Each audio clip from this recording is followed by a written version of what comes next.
Hey, how's it going? So it's Friday, but we're still going to do 3 things Thursday. I was at the Ohio State Fair yesterday. I did not eat so much fried food that I died, but I did have a corn dog, and they have if you've ever been to Disney, they have, I almost said lemon, pineapple Dole Whips. And so the fair had those, which is kind of like a frozen custard, but it's pineapple, and it was so lovely. Hey, it was yummy, but I am tired today, and since I didn't eat any nutrients yesterday, like my brain feels pretty fried. But I'm here. We're going to do 3 things Thursday now that it's Friday. First thing I wanted to share with you, I've shared this book before, Steal Like an Artist, I know it's backwards, by Austin Kleon. He has 3 other ones, Show Your Work, and I think the other one's called Keep Going. And they're just really simple, little quick reads that you can see here. And in it, the thing I want to share with you, and the reason this is called Steal Like an Artist, is that your ideas come from somewhere. They come from often inspiration. It may have been something you saw a long time ago, but we draw from our experiences, and we draw from what we see and do in the world or what others are doing. And so something that he encourages you to do, especially if you are feeling uninspired, which happens to artists all the time, happens to artists, writers, creators. If you're building something, there are days where you're like, I don't know. I'm blank. And so he encourages you to keep a swipe file. And so what that does, you can keep it like in an actual folder, like a file folder, old school style. So if you're going through magazines and there's just a pretty picture, or maybe you like a certain color scheme, or maybe you like a font, or maybe there was an article that was really inspiring, or a quote, and so you can tear that out and keep it in your swipe file for later inspiration. I keep a couple on my on Instagram, since that's the social media place that I love to hang out. I keep one that is for art. I keep one that is just general inspiration about life and living. I keep a file about things that I learn about finance that I think would encourage other people. I just started one that is just stuff that makes me smile. So on those days where you wake up and maybe you read the news a little bit too early, and you're just kind of feeling in a funk, you can go in there and watch videos or look at pictures that just brighten your day. Because when we get into that frame of mind, we can start creating from kind of a happier place, or from an easier place. The mind that is worried about things does not necessarily create, but keep a swipe file. So when you see something that you think might inspire you or inspires you in that moment, grab it, stick it in a folder, save it. And then when you're feeling uninspired, go to that swipe file and start looking at stuff, and you'll start getting in a zone of creation. So that was thing number 1. And if you haven't read Steal Like an Artist, if you're building something, read this book. And you can read it in quick little chunks. I love it. And it's small enough that you can take it on the go. Books are usually small enough you can take. What am I saying? Thing number 2. Gretchen Rubin, she's written a bunch of books. I can't believe I haven't read any of them. Sorry, Gretchen Rubin. I didn't actually quite know you existed until this year, and I just haven't made it to your books yet. But she was on the Rise podcast, episode 106, and it's not her most recent book. Her next to most recent book is The Happiness Project. So she studied what makes people happy. And it isn't things, I think we all know that, but that's not what I wanted to share. She said something on the podcast that I really believe I believe it. It works for me when I do it, and it is act the way you want to feel. So in the example she used, and it's so relevant, imagine a time when you were mad. You were just really irritated, really frustrated, mad. and you didn't have a place to put it. So you're walking through your house and you're slamming cabinets and you're kicking stuff and you're just right? Like you're just mad, you're irritated, and it's coming out of you. And it feels good to slam things, right? Like to throw things and slam it and to swear and do all the things we do when we're mad.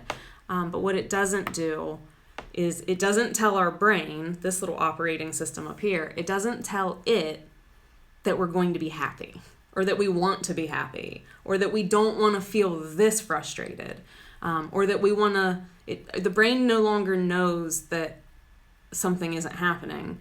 It will just it almost like spurs it on.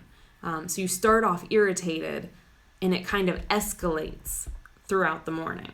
Does that sound like you? Because it sounds like me. If I wake up kind of just in a funk in the wrong side, get up on the wrong side of the bed? And then I act the way I'm feeling, my brain interprets that as like, hell yeah, this is exactly how we're going to operate this day. This is how we're feeling. But if you can snap that and you can act the way you want to feel, so make yourself smile. And then maybe you can't make yourself smile in that moment. So maybe you need to actually like move your body so that you can get some endorphins going through. So then your brain can go, oh, that's how we want to feel. That's the way okay, so we're going to feel that way. We get to kind of shape how our brain is interpreting things once we can kind of disconnect from letting the brain tell us what's happening. I don't know. That didn't make any sense. I'm so sorry. That made no sense. But we get to kind of hijack this as human beings. We don't have to go by what the operating system is wired to do. Like we can actually hijack it and say, you know what? I don't want to feel this way because I don't do my best work. I'm not the best mother. I'm not the mother I want to be. I'm not the wife I want to be. I'm not the friend that I want to be.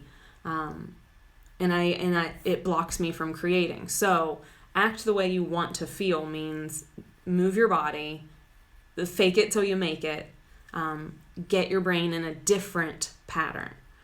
So I'm going to be reading some Gretchen Rubin books by the end of this year because that podcast, there was a lot of really good stuff that hit me pretty hard. So that was the Rise podcast, episode 106.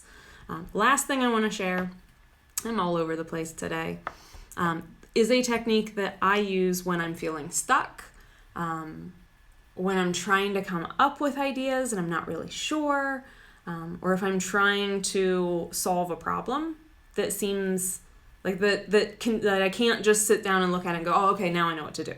Something where I'm like, I'm not sure. So it's called mind mapping, and I think that's what most people call it, is mind mapping. Brainstorming, there's lots of generic terms for it, but here's how I want you to do it. So let's say that you are trying to come up with, I'll tell you what, this was a real life scenario. We were trying to decide a couple months ago, my husband needed some help in the business with physical products coming in and out of the warehouse. And it had been a while since we needed help. We had outsourced so much, but he needed help. This thing he was doing grew to a size where he was like, I can't do it by myself anymore. Who should I hire? How should I hire somebody? And so my advice to him, whether he took it or not, this is his part of the business. I don't interject too much. He does his side of the business very, very well. But if it were me, the way I would have done it is I grab a big blank sheet of paper. I like to use like big sheets of paper. So if you don't want to go out and buy a sheet of poster board, like grab a cardboard box, grab something large. Anyway, blank sheet. And then I take my handy dandy marker and I sit down and I think of everybody I know who could do the job that I'm looking to hire for. Not, the unemployed friend or the friend who's looking for work that could do the job. They might already have a job. So what I want you to do when you're mind mapping, when you're actually trying to take all these thoughts and put them out, is don't edit. So set a timer for, say, 20 minutes And don't edit, because you're going to write something down and go, oh no, they can't, because, well, she already has a job and it has benefits, and, this job wouldn't offer benefits because we're just we're a really small business. Don't cross that person out, because once you start editing during the process, it tells your brain that that's what we're doing, is that we're saying, we're trying to find reasons not to hire these people, that they are not a good fit, or that we're not a good fit. And what we're trying to do is open up those channels so that you can get down into the recesses of the brain, and suddenly you're like, wait, that person. Oh yeah, I kind of forgot that I knew them. I haven't thought about them in so long, but they'd be a great fit.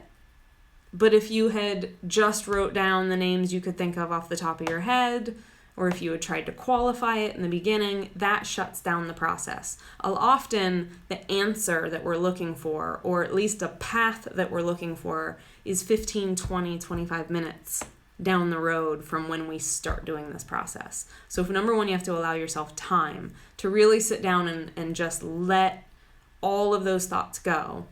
And you can't edit during the process. Your brain's going to want to, especially in the beginning. But right now you're just trying to come up with, for this example, a list of names of people I know who would do a good job, that could do this job. Not whether or not they can, as far as their personal situation. So that's my process for trying to problem solve on bigger things, on complex issues, on things where I'm just really having a struggle. Just let that, your brain is so capable of solving like the most immense problems. But you have to give it space, and you have to let it go. You have to just let the ideas come. So this could be, if you're blogging and you're trying to think about things to blog on, maybe you come up with 50 ideas. Maybe only 3 of them are any good right now. But the process of doing that will open the channels to allow new ideas in. And it'll also, you can condition your brain to quit editing and nitpicking and tearing things apart the second they come into your head. Because that's what happens in my brain. And if you ask my husband, that's what happens when just about anyone tells me an idea, especially a loved one. If you're a complete stranger, or if you're a coaching client, or, if we're not intimately involved, I'm probably much more likely to come up with lots of creative solutions and try to, dig into how you can do it. But if it's an idea that's going to maybe affect my bank account or my house or my children, I'm really, really hardwired to look for how are we not going to be safe with this idea. So this is the one way I also condition myself to pause and let the ideas go for a while. I hope that makes sense. I think I'm going to eat some salad today. I think I'm going to load it with lots of good veggies and colors. I think I'm going to drink a lot of water. I feel like I need some water now. Yeah, the fair does that. I'm glad it comes around once a year, because I don't know, like the people who work and like they drive the trucks and go from festival to festival and fair to fair. Boy, that's a job. I don't think I could do that. So, 3 Things Thursday, Friday edition. Thank you all for hanging out with me. And we'll chat again soon. Until then, I love you. Take care.